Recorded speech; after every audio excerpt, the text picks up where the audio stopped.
We are now at the Quezon City Hall with Councilor Pingoy Lagumbay of the 3rd District of Quezon City. Good afternoon, Councilor. For you, what is pork barrel?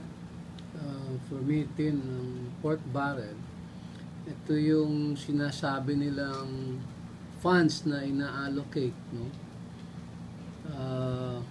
Ito yung mga unexpended at saka savings na ina-allocate ng national government. Actually, Congress ang nag-appropriate niyan, ano? Sa mga different projects ng mga kanilang mga district for congressmen, no? For congressmen. And these are divided into two kinds of project. Yung hard infra at saka soft infra. Ano ba yung mga soft? Yung hard, madali yan eh. Yung mga kalsada, eskwelahan, barangay halls, hospitals, mga buildings, mga infrastructure program. Construction, in other words. Yung soft projects na yan yung tinatawag natin mga projects, mga medical dental na ginagawa nila, provisions of medicines, yung assistance sa mga hospital requirements. Halimbawa, meron silang constituency na kailangan operahan. Ang ginagawa usually ng mga mambabatas, nag-appropriate sila ng certain sum of money na nanggagaling dun sa allocation nila na dinalagay nila sa, let's say, district hospital. Yung mga ganon, yung provincial hospital.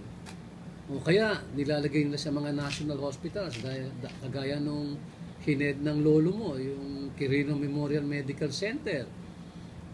O kaya yung Philippine General Hospital. Ngayon po, do you have any idea po of where corruption enters this issue in pork barrel? Magiging corruption yan pagka halimbawa nag-project pero wala naman. Ibig sabihin, ghost project. Doon pumapasok yung corruption issue.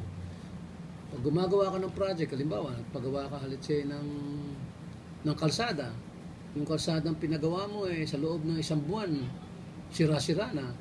Ibig sabihin, sinalaula, pero ang tanong dyan, sino gumagawa ng kalokohan? Kasi yung mga mambabatas naman, nire-recommenda nila yan.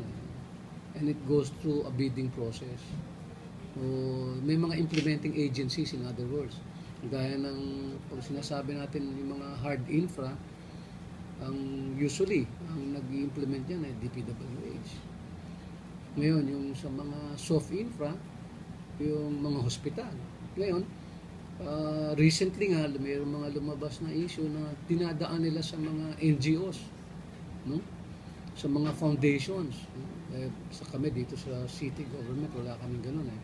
Kasi usually, ang implementation namin ng mga programs and projects namin dito, city.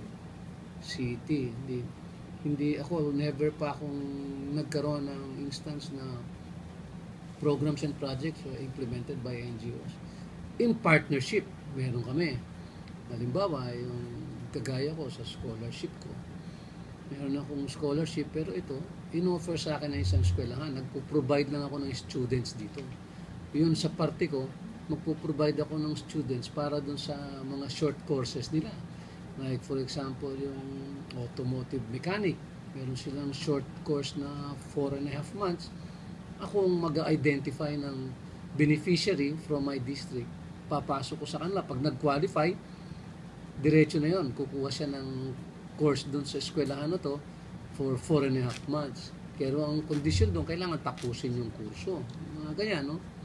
So, yun ang sa akin, mga nagiging partnership ko, tsaka intervention sa akin ng NGO. No? Ibig sabihin, nakikipartner sila sa akin for a certain project. Ako naman, siyempre, welcome sa akin yung mga ganyan dahil nakakatulong tayo sa mga less fortunate natin na mga kababayan dito sa distrito.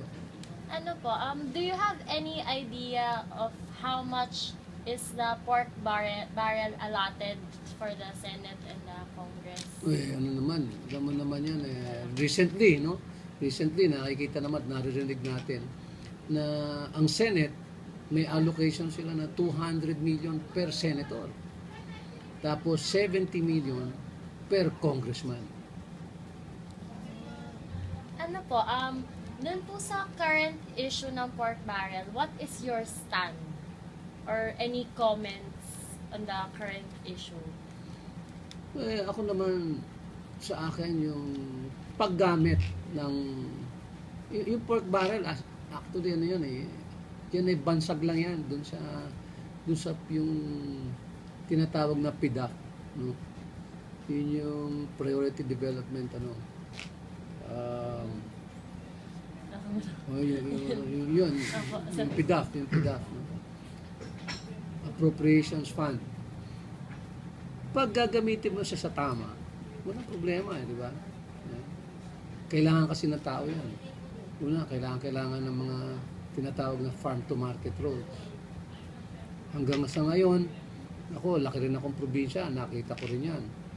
Na kailangan nila yung mga ganyang klaseng infrastructure. Kailangan nila ng bagong building para sa probinsya, the hospitals nila. O di man kaya yung mga ibang barangay natin na walang maayos na kalsada o school building.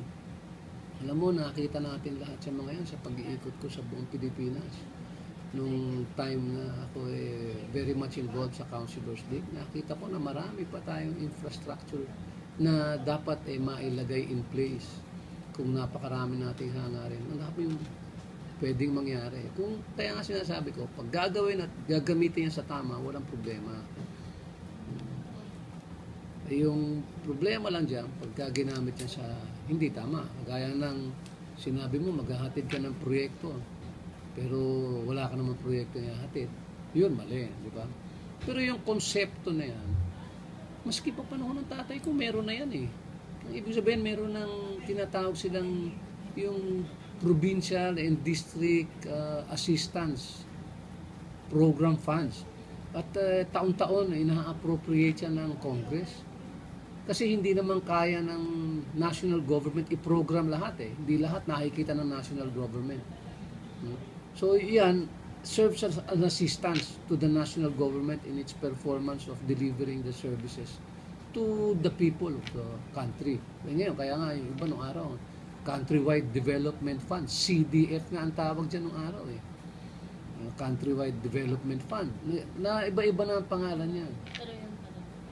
Pero yung pa rin yun. Ngayon yung pork barrel system, namana natin yan sa Amerika. Namana natin. Nung inadapt natin yung sistema nila, inadapt natin yung buong sistema ng Amerika. Kaya miski ngayon sa Amerika, meron silang pork barrel din sa mga congressmen nila tsaka sa mga senators nila. Kaya lang hindi natin naririnig kung paano rin.